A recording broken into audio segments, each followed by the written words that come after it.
There are festivals, and then there are festivals. At your typical music event, you can shell out a ton of money and wait in long lines to see your favorite bands, plus a few that aren't your favorites. But if you look a little bit harder, you can find fests out there that seem out of this world. Every summer outside California City, a crazed band of fiends and misfits gather in a camp filled with tents and nightmarish vehicles. It looks like they're getting ready to take down civilization, but their actual purpose is far, far stranger. Under the open sky of the Mojave Desert, a mob dressed in tattered leather cheers on a fire breather. It looks a lot like some barbaric civilization risen out of the ashes of the apocalypse, but it's something else entirely. It's a yearly festival. Known as Wasteland Weekend, the California event spans 4 days and welcomes fans of all things post-apocalyptic to party down and show off their striking costumes. One particularly big cultural touchstone inspired the festival.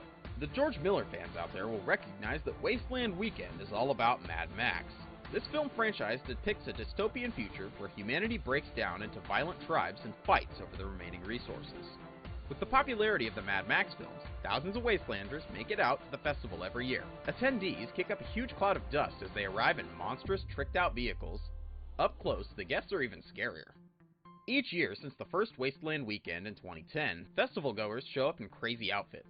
They combine military, punk, and horror elements to create some truly frightening visuals, though it's all in good fun.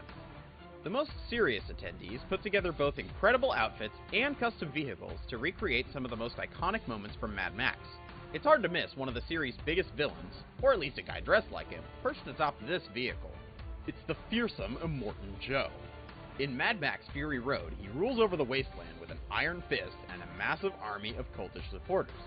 In real life, fortunately, Joe is just at the festival to have a wild time. Naturally, war boys, ghoulish members of Immortan Joe's fleet, are a popular costume at the Wasteland Weekend.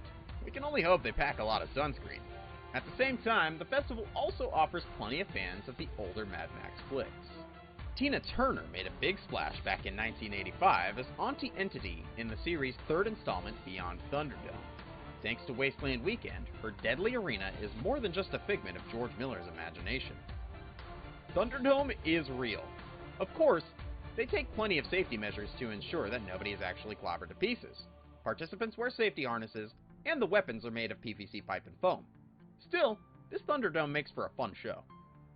And for guests who prefer not to get so down and dirty, Thunderdome also has a thumb wrestling version. This miniature cage will stop your opponent from using his other hand to cheat. Along with the number of guests paying homage to certain characters, Wasteland Weekend offers plenty of room for creativity. Many others piece together totally original costumes with unique personas to boot, and they only add depth to the festival. Take, for example, this mohawked raider. Between his hair spikes and his shoulder pads, he looks pretty sharp.